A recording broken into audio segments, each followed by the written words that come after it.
This conference will now be recorded. Okay, now today we have to go for aggregator, right? So one second. Lisa, can you start a little bit brief of batch job once again, the one which you have written in the notepad, just to have the start. Okay, no problem. I'll do that. Thank Okay. you. So batch aggregator is something like, yeah, batch job. So whenever it is like billions of records are there, if only it is like thousands or lakhs, we can go for each. And if at all the requirement is like we have to process sequentially, then we will be going for each. But batch is something like for processing billions of records, and you want to do it batch wise, parallel execution you want to go. So in that case, we will be going for batch process. So for doing this batch process, actually, if you click on your activity panel, so if you just click on like job, then definitely it is like batch job. See, you will able to see three activities. One is batch job, batch step, and batch aggregator. So if I drag and drop batch job, this batch job, if you drag and drop this batch job, that batch job contains step, and inside step you can have aggregator. So it is interlinked. So job in turn will be having steps, and steps, each step will be having aggregator. Okay. So and on complete always gives the statistical data of failed records and success records. It gives the information how many records are processed, how many records are failed. That statistical information is going to give by on complete, the one which is present over here, that one is going to give it. So if you check the settings of this batch job, you could see, so which strategy you want to follow. So sometimes the clients will be very specific, even though it is like billions of records, they want to go with sequential order. So in that case, the records will be processed sequentially, but okay, fine, we can handle. If whenever an error occurred or that error record, we can remove it, and we can proceed for further development. Okay, we can proceed for the process of records. It will be done.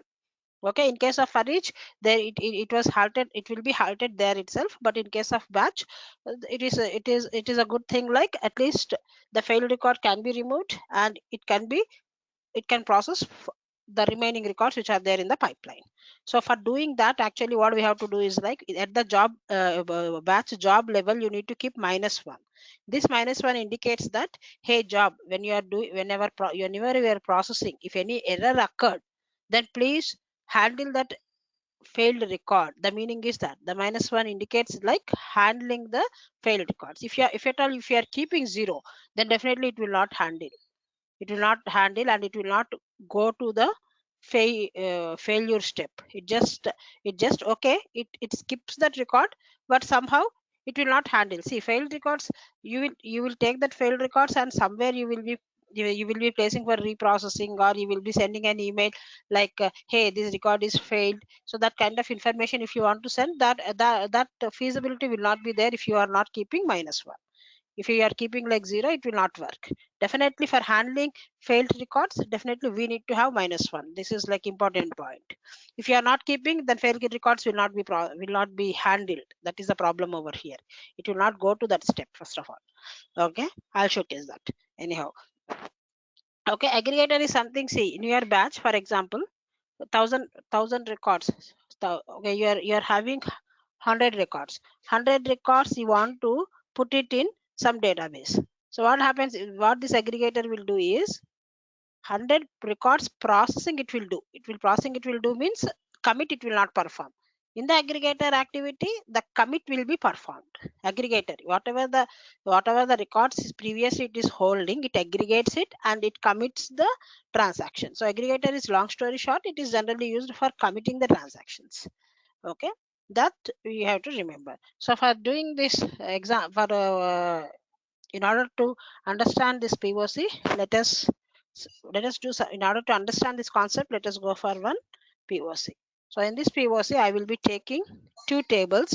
Okay, two tables I will take. One is master sal only. The one is, let me,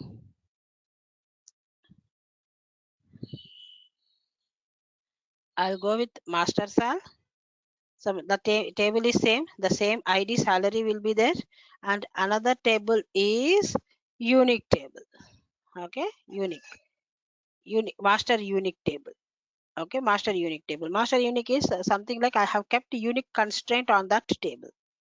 Okay, so master sal is the one, and unique table is one. So unique table is nothing but the ID should not be null and it should be unique. If you are trying to insert any duplicate record, it raises an exception. It is just like a primary key, I can say. Okay, so this is the one. Let me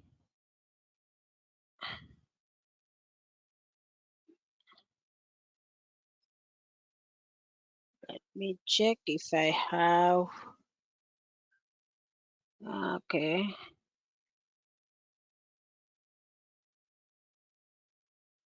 I'm just checking.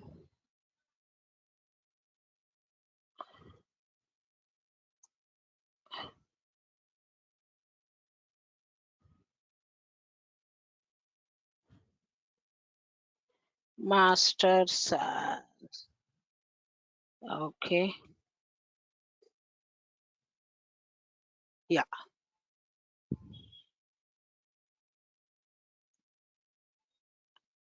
See, this is how this table needs to be created. Okay, why? Because some people will face for creating tables as well while practicing, so that I have observed. So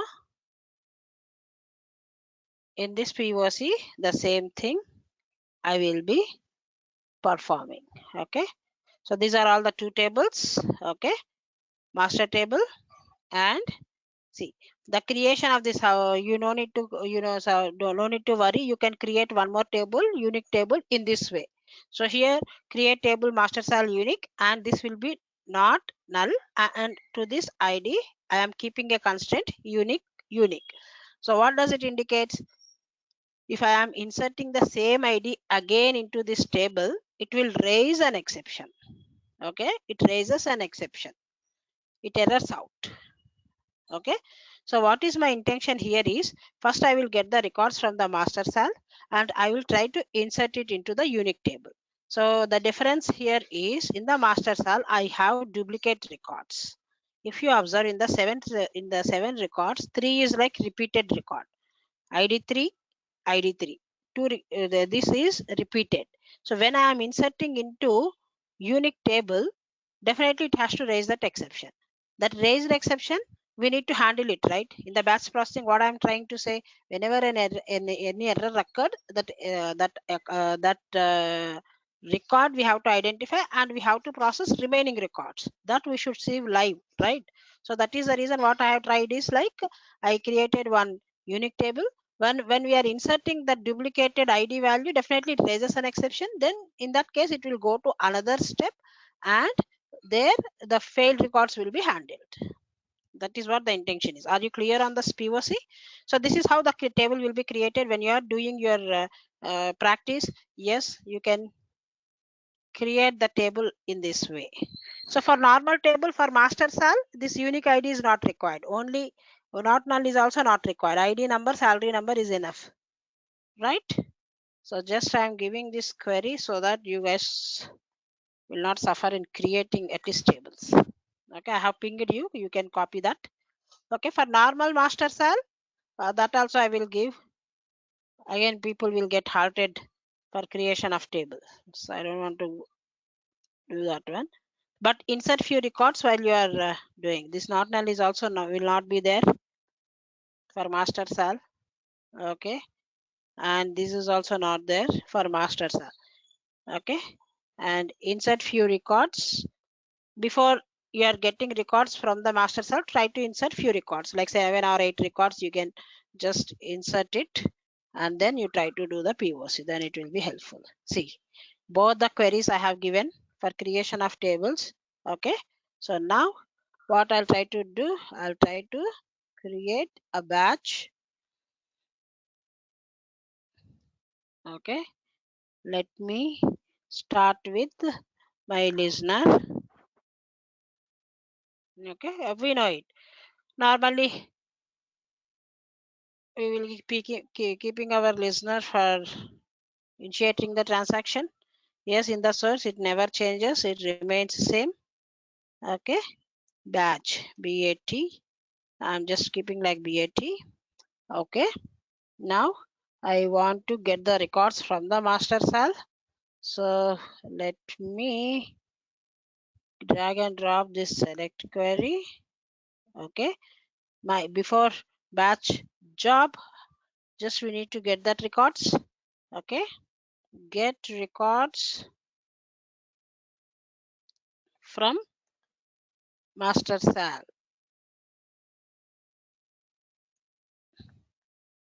Right, from master cell. Try to establish the connection. Yeah, already I have the connection, so no worries. Select start from master cell.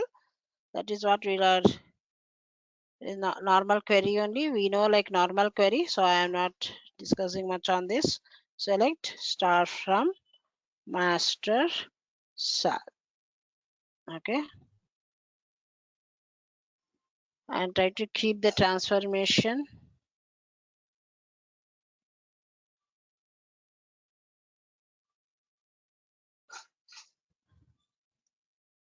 Okay, try to keep the transformation, and batch wise we need to do. If you not keep also, that is fine, but yes, we have to keep in the form of JSON also, or in the form of Java also we can create. Just I'm copying this. We know all this funda, we know it. So while again inserting into a database, definitely it should be in the form of Java, that we know it, right? So okay, let me create the insert query first, and then we can transform. Okay, let me copy this. This is the one which I'm going to use for inserting into unique table. ID salary, ID values, and then we will keep a transformation. Okay, so this transform will work after keeping insert here. Let me delete this one. Why? Because I need to get that runtime parameters, right? So before doing that, let me select the record. Let me insert it. Insert. Okay, insert into unique table. Okay, unique table. Okay, let me keep this one.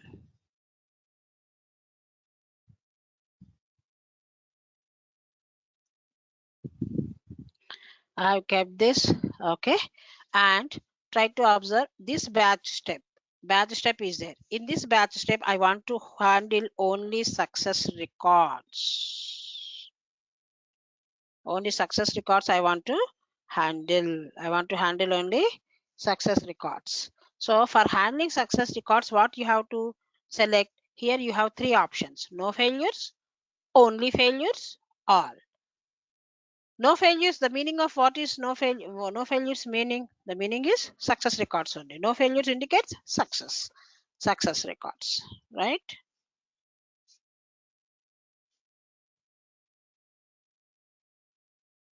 Okay, so this step is for handling success records. That means if no error is there, the data is going to insert into the database. Okay, so what it will do, if you know the logic of SQL, what this SQL will do, whenever we are inserting, it will just holds in some buffer in the buffer space. Okay, the commit transaction it will not do. Explicitly for committing the transaction, we need to keep it in aggregator. So what is my intention is, either you can keep it over here, or this can be moved to aggregator as well, so that the transaction will be committed. That's all. So here our intention is 500 store it in the buffer table, and then commit at last. Why? Because for every record, if we are committing immediately, means it is a performance killing. Okay, So normally in the real time, this insert can be done in aggregator as well. So no confusion in that. Aggregator is something like the transaction. It is used for committing the transaction. That's all.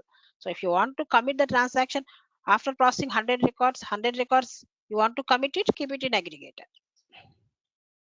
Okay. If you keep it in aggregator, what is going to happen is like after processing each record, it will commit. Okay. If you are keeping before that, it will store it in buffer table and and the commit will happen. If you want, the commit should happen at last after processing all the records, then you can keep this insert into an aggregator. So there is nothing confusion. This is only for transaction committing purpose only. This aggregator will be used. So as of now, you don't think much on this. It is for committing the transaction. That's all. If you know the concept of SQL, then you will understand. So rollback will be there, like we will have like roll back to some saved point. So that kind of things will be there. That kind of transactions like rolling back or committing. If once you have committed, you cannot roll back. So that concept comes with this aggregator.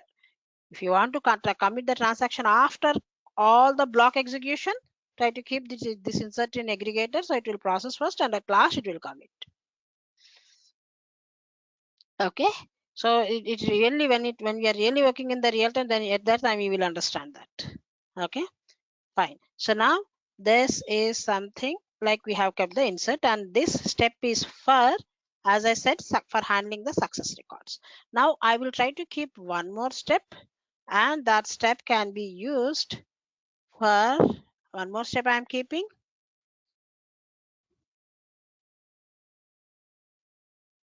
And this step is for failed records.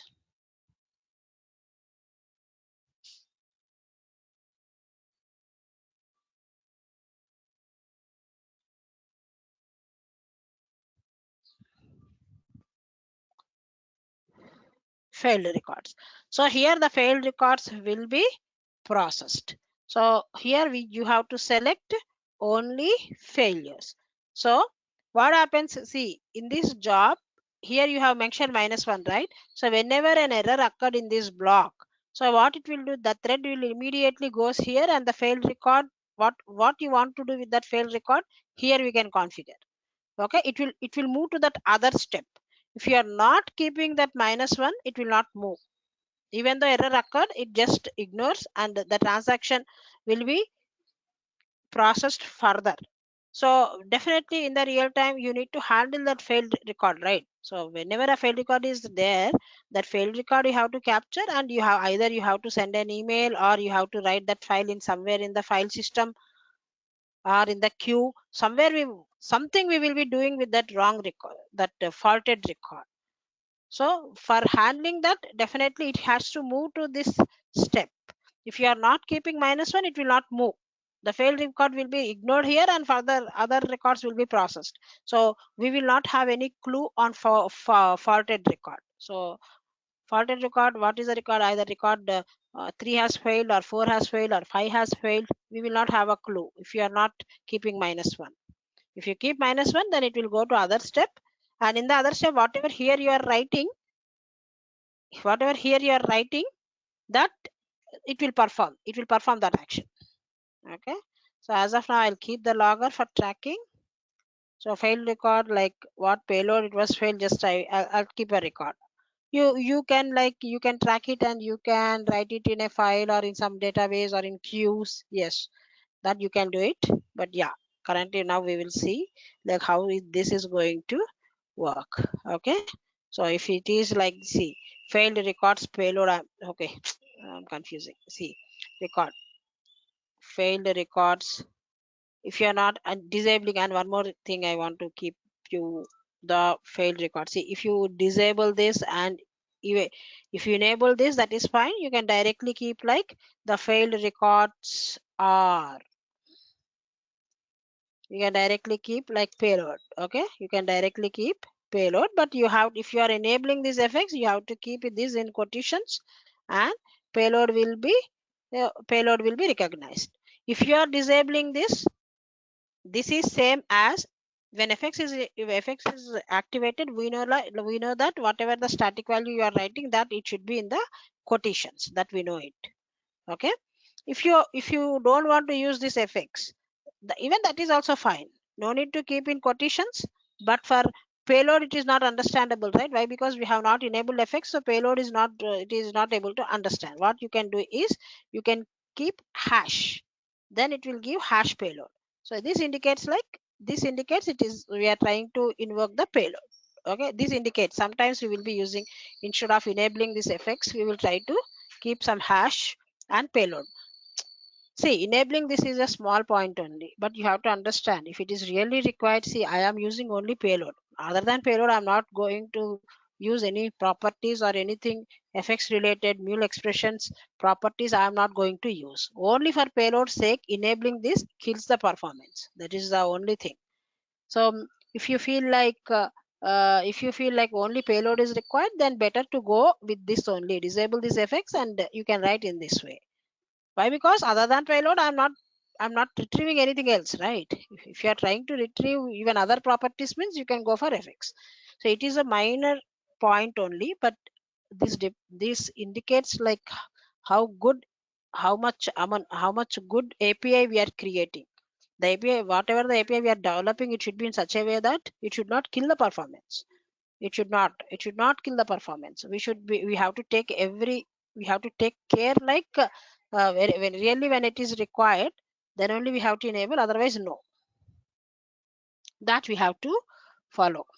Okay, so now let me, okay, I forgot transformation. Yeah, nobody is remembering me. Are you guys are there or not? Yeah, Nitya, we have to add the transform message. Yes, I'm trying to deploy it. It may fail.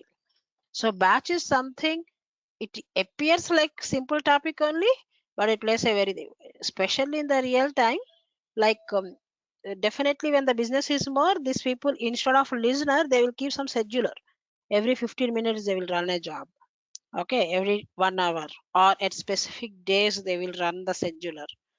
Okay, here scheduling means it is something difficult, like repeatedly it will, in the training session I'm not keeping scheduler here, but in the real time definitely a scheduler will be there when we are going with batch processing.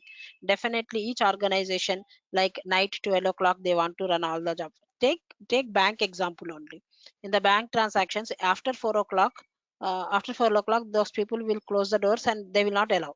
But how many transactions, how many have uh, that account information will be there now, how many has deposited, how many has taken the amount. Thus definitely that record, each everyday record they have to maintain, right? For example, the banks will open it from morning 10 o'clock to 5 o'clock. From 10 o'clock to 5 o'clock, who opened new accounts, who deposited the amount, okay, who has taken back the amount, who has done the fixed deposits, right? How many people have applied for loans in that bank. So all those separately they need one report every day. So so manually doing that report is something difficult. So at the back end, what will they will what they will do, they will create the flows, like 4 to 5 flows they will create. Okay, they will keep scheduler every day after 5 o'clock. If loans people, the loans, the people who has taken, that scheduler will run. So just it will track, it will grab from the database or whatever, from the database, wherever the loans are there, it will that API will pull out all those loans information which was taken by that people, and they will write it will write it to a file. So normally in banking applications also, nowadays at least, like these schedulers and mule APIs only they are using. So one API for each transaction, one API for the people who deposited, one API is for the people who has taken the amount, one API is for the people who has taken the loans. So all separate 5 excels, automatically they will run the jobs every day evening at 6 o'clock. So at that time, see, it is not only in one branch, not only in one branch. So ICICI Bank will be there across the world, right? So all these records will be maintained in some such centralized database. So they will write the API in such a way, they will keep one choice router. So if it is like loans, all those records will be tracked. In another condition, they will write like deposited amount, that is credited, debited amount, policies. Just in the choice router, just the choice, or even scatter gather also they can use. Why? Because all into one Excel they can take it, right? So in that way, the APIs will be created, and every day at evening 6 o'clock they will run it. So across the world, how many people has taken, how many people has credited, how many people has debited, they will get the record. They will get that information within like 1 hour or within 30 minutes. Every that Excel sheets will get created. So if you want to do like manually, it is like think about manual work. It is like very hectic. Why? Because across the branches, across the world, how many branches are there? That many records we have to get it manually. It is not possible. So that is the reason that software projects are into the world, right? So the batch is something we think it is very less. It is we think that it is very one activity for us, but in the real time, in many businesses, it plays a very important role. Okay, so think like this is centralized repository. ICICI Bank centralized repository. They will get it in the batch. They will keep some conditions. All loans will create one Excel. All credit creates one file. All debits creates one file. Loans, it creates one file. So separate Excel files will be created. So here I am inserting data into another database. Instead of that, they will create the Excel. That is what the logic is. So it plays a very, so long story short, it plays a very important role. Okay, let me continue my thing. Okay, so let me, we know it all, we know it, like yes, as soon as we keep this, sometimes this will not get populated, no worries.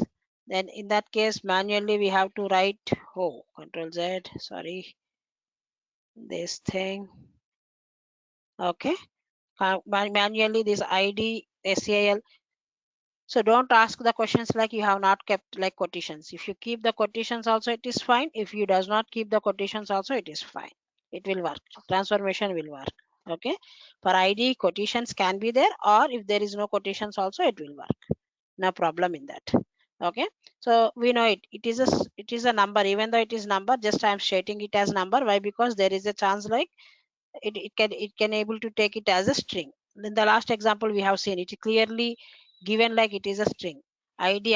And remember one thing, whatever the dynamic values here we are declare, here we will declare now, by default it will be strings only. So while you are transforming, before insertion or before doing any logic, better to mention that data type. Otherwise it will be fail, it will not work properly. Okay, as number just indicate it. If ID is there, well and good. If ID is not there, try to insert the default value as 0. So that I am telling to the API, hey API, if ID came from this database means well and good. If it does not came means take the default value as 0. So that the API will not fail.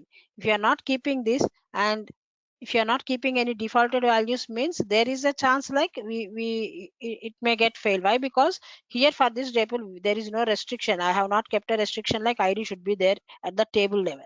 This at the table level we have not kept any restriction. So if I insert only salary without ID also, it will accept. This table will accept. While I'm inserting the data into database, if I'm keeping this value as null, ID as null, and if I'm keeping salary value, it will take. Why? Because I have not kept any restriction on this table.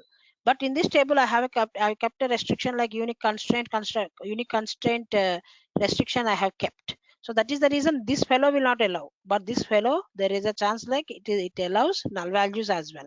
So that is the reason, for safer side, what we have done in the transformation is, hey, if it is there, well and good. If it is not there, if we null or like it is like that it is there means default it to 0. That is what I'm trying to mention in the here. I'm trying to mention it over here. Okay, fine. And then finally the message will be transformed, the batch processing is going to start, and the data will be inserted into the database. And here we have to write it as payload. Right now, before this, I'll try to keep one logger as well for my understanding sake. I'll try to keep before this insert, I'll try to keep one logger. I want to observe what it is coming. Okay, data before insertion. Okay, let me this data before insertion into unique table.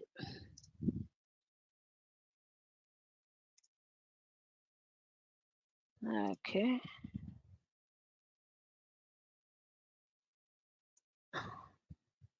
Fine. Now I'll save it. I'll just create this one. I'll try to run it in the debug mode. Let me create like beta. I have given it as bat. Okay.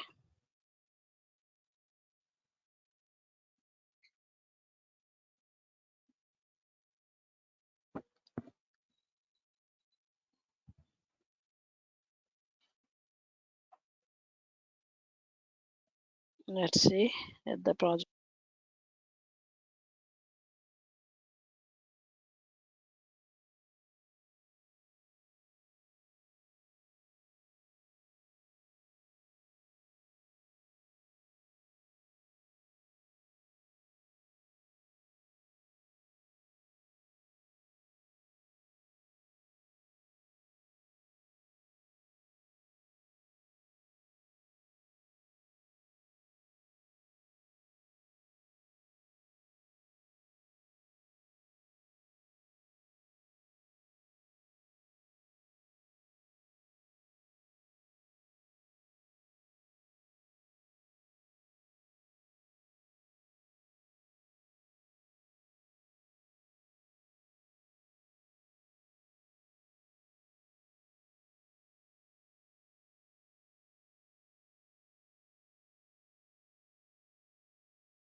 Madam, Yes, it was deployed.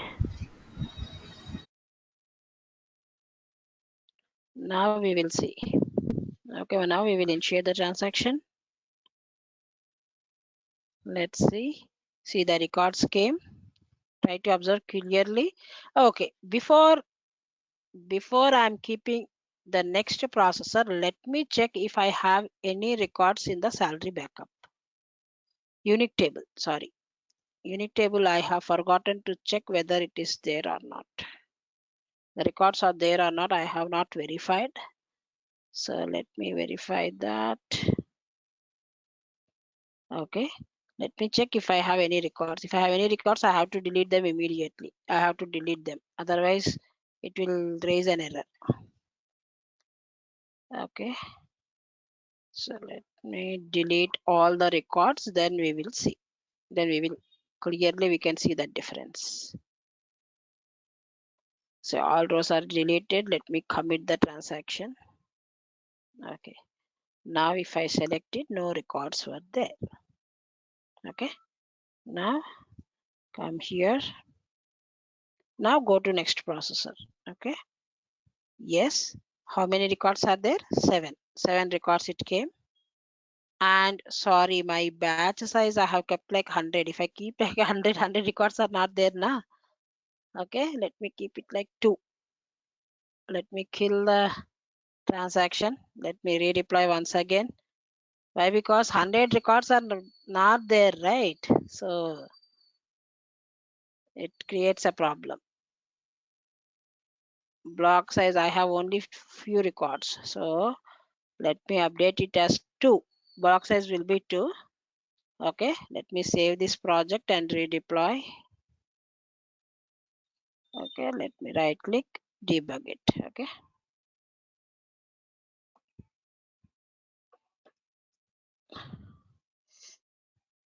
block size don't keep like hundreds or that many records also we should have, na. So for practice purpose only like not more than 2 or 3 like that.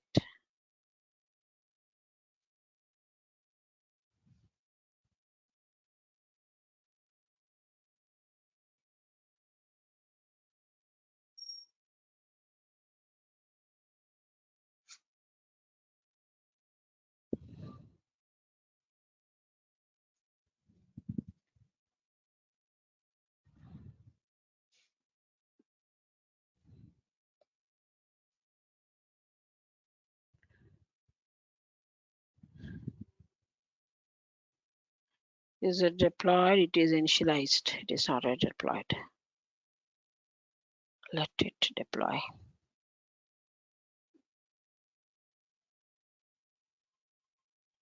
It is deployed. Send it this. Now the transaction came, 7 records it will reach. That is fine. It is going to my batch processor. Okay.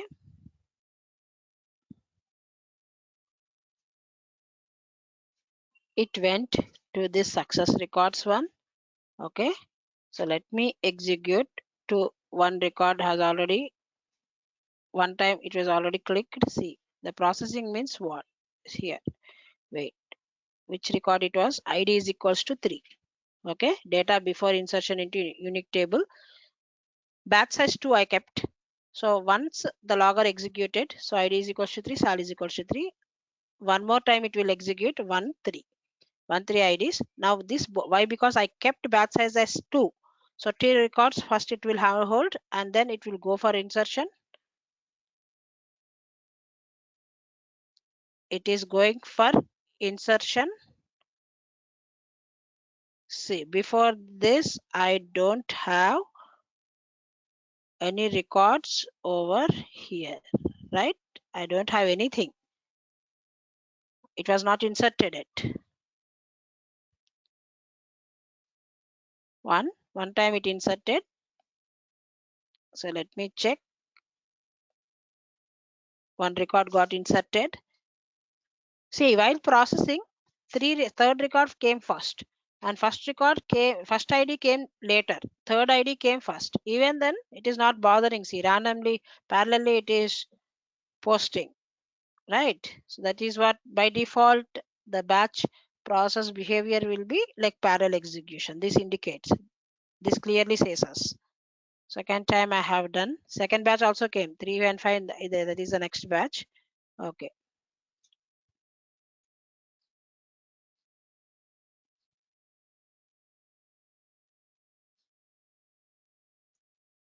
Okay, let me execute this.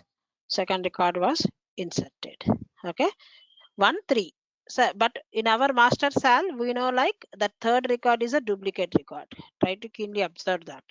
So in the master sal, third 3 is there, 2 3s are there. Third record is there and third record is there. 2 times 3 is there. So 4 records already processed. Remaining 3 are there. Okay. And so as these are, there is no failure records, so it is happily moving. It inserted, it inserted, it inserted, it inserts. Now the third, the failed record, see, unique constraint violated. Unique constraint was violated. Okay, whenever an error occurred over here, what will happen? See, error occurred, it will move to another record, it will process it. It is not stopping the execution there itself, it is not halting. So first it is processing all the success records. All success records will be inserted. And then after executing all the success records, it remembered that failed record and it came to that failed block. And in the failed block, it executes. Okay, it executes. And here, after executing that failed record, it clearly stated, see, total records are 7, success records are 6, and failed record is 1 record. So, and that payload also it will display. Why? Because we have placed it, right? So definitely see, this is the failed record one also it has displayed. The failed record are ID3. So this payload, you here that the failed record payload will be there. You try to insert into your data, into some Excel sheet or into some other database, or write it to a file. Do something with that payload. I think are you guys are clear on this? Yes, Nitya. But Nitya, we did not use aggregator here, right? We haven't used it. Aggregator. So that is the reason. See, aggregator is nothing but here this insert you can keep it in aggregator as well, so that the transaction will commit at database level. That's all. So that commit Oh, also you will not able to see with your eyes. Okay, that will happen at backend. but if we do not Okay, keep anything there, then only then also it is getting committed, right? At the end of the executes. process. No, it is not. It is not mandatory that aggregator should be there. So instead of here, you can keep this insert into aggregator as well. Then what will happen? Every record is committing, right? Every record it is processing, na? So after each batch, it will commit the transaction to the database. Okay. So that commit anyhow we are not going to see in the mule, but it commits the transaction. I guess you're getting what I'm trying to say. At backend, it will Yes. happen. At database level, it happens. It is none other than committing the transactions. So here the concepts will come committing and roll back the transaction. That part will come under aggregator. So there is no much difference here in that insert. You can keep it in aggregator as there is no harm. Okay, but in the real time, normally in the aggregator only we will try to keep. Why? Because after each batch, see now here I have only 2 records, but in the real time, like sometimes I will be processing 10,000 records at a time, so I don't want to lose it immediately. I want to commit it. So that insert by keeping there, it commits the transaction. That's all. Okay, so this is the statistical data, and in the certification question, definitely they will give some snippet. You have to understand that snippet, and you have to give what exactly the output will be. They will give some use case. You have to understand the behavior.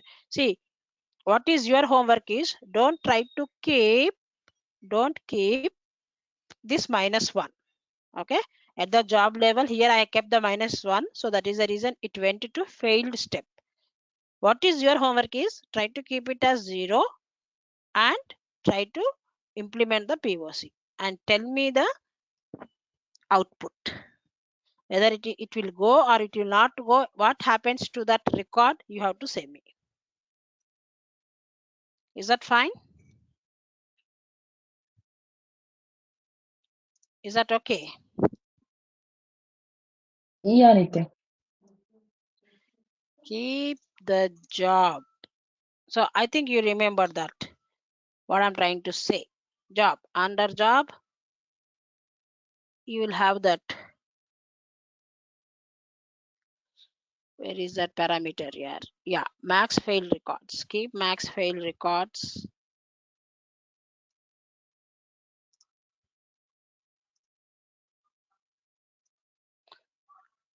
as 0 and observe. Try to observe it. Why? Because it helps like for solving your certification questions on batch processing. Okay, just observe it. Whenever a snippet is given in the certifications, you should keenly observe everything, every property.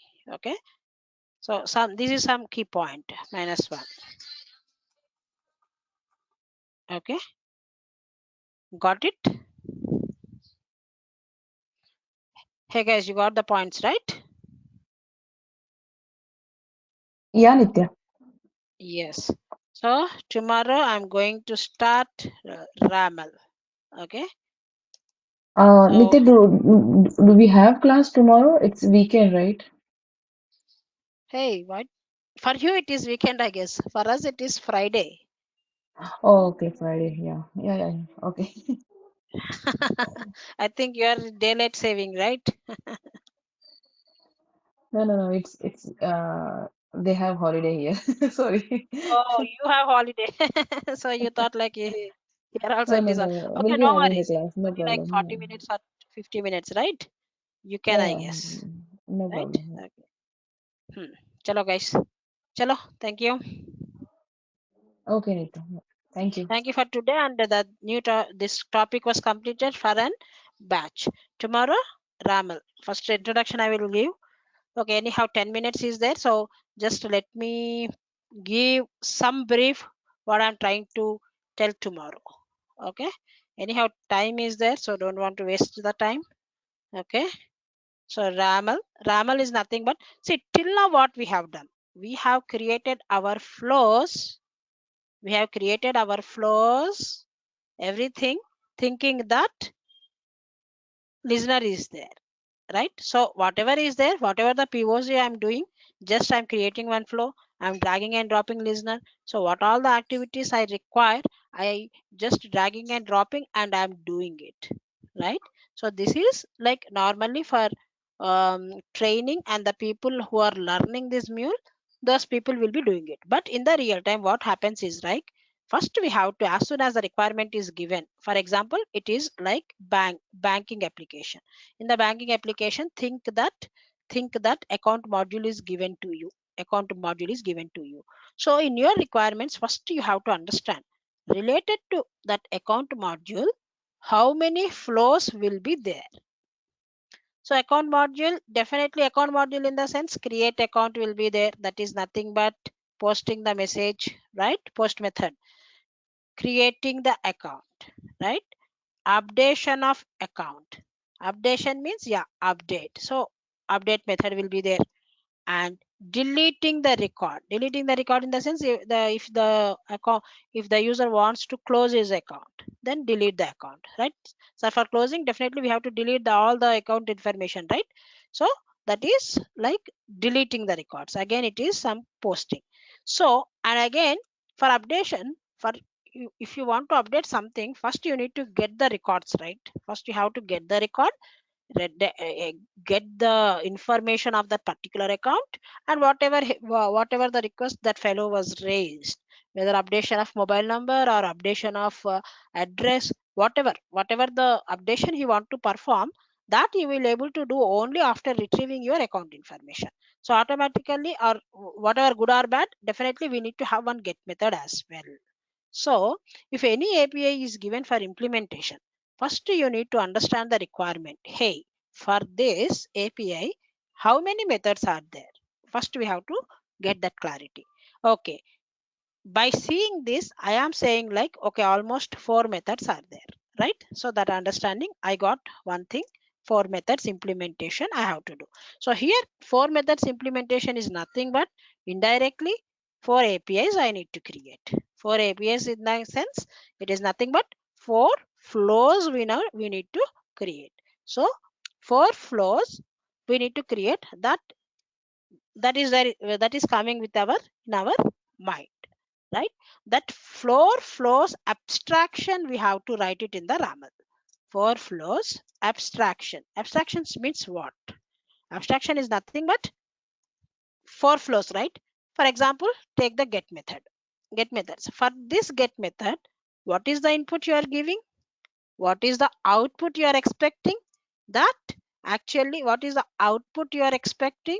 That information, abstract in the sense, just outline, hey, id will be my input, and it is of query parameter, and I am expecting this response.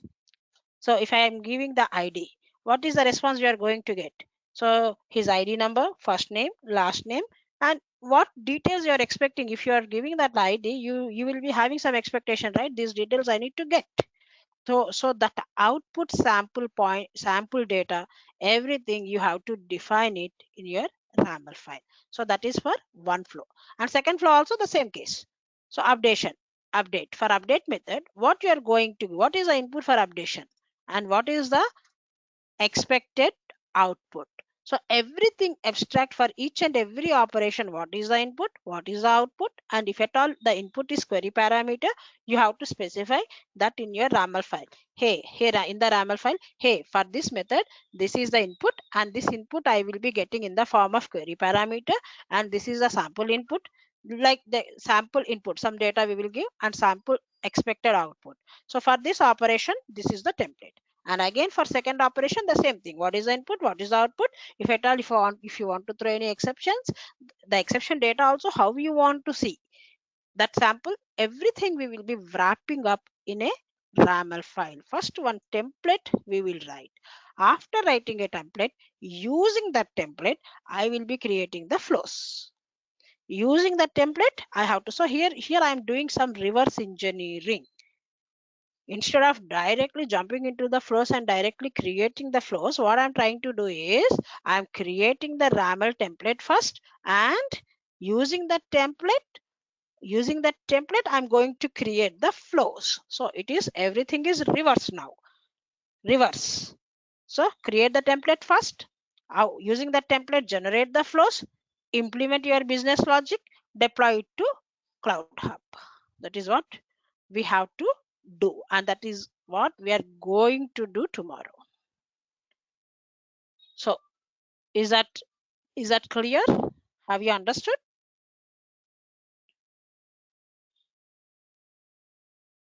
Yeah, Nitin, little bit like we need to. Yes. Uh, Okay, tomorrow, I fine. think we Tomorrow can anyhow start. we will be going for implementation, right? We will see it. Yeah, Just sure, some Nitin. heads up I have given what we are going to do tomorrow. Okay, fine. Chalo. Okay, Nitin. Yeah. Thank you. Chalo. Thank you. Bye. Bye.